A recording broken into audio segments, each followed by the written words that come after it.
విజయవాడ ఆటోనగర్లో సాక్షి కార్యాలయంపై TDP మహిళలు కార్యకర్తలు దాడి చేశారు. జర్నలిస్టు కొమ్మినేని శ్రీనివాస్ ను కృష్ణరాజులను అరెస్ట్ చేయాలి అంటూ నినాదాలు చేస్తూ కార్యాలయం దగ్గర ఉన్న సాక్షి బోర్డును తొలగించారు.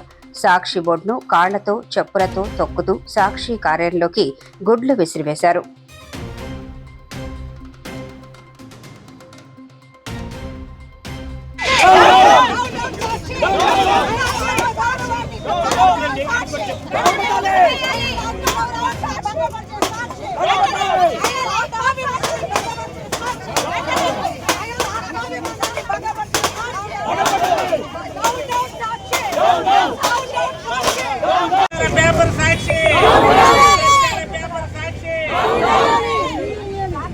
సాక్షి పేపర్లు వెంటనే సాక్షి పేపర్లు వెంటనే సాక్షి పేపర్లు వెంటనే సాక్షి పేపర్లు వెంటనే సాక్షి పేపర్లు వెంటనే సాక్షి పేపర్లు వెంటనే సాక్షి పేపర్లు వెంటనే ఆంధ్ర ఆడపడుతున్న అవహేళన చేసిన సాక్షి పేపర్లు వెంటనే ఆంధ్ర ఆడపడుతున్న అవహేళన చేసిన సాక్షి పేపర్ని ఆంధ్ర ఆడపడుతూ కండకావర వ్యాఖ్యలు కొమ్మినేని వెంటనే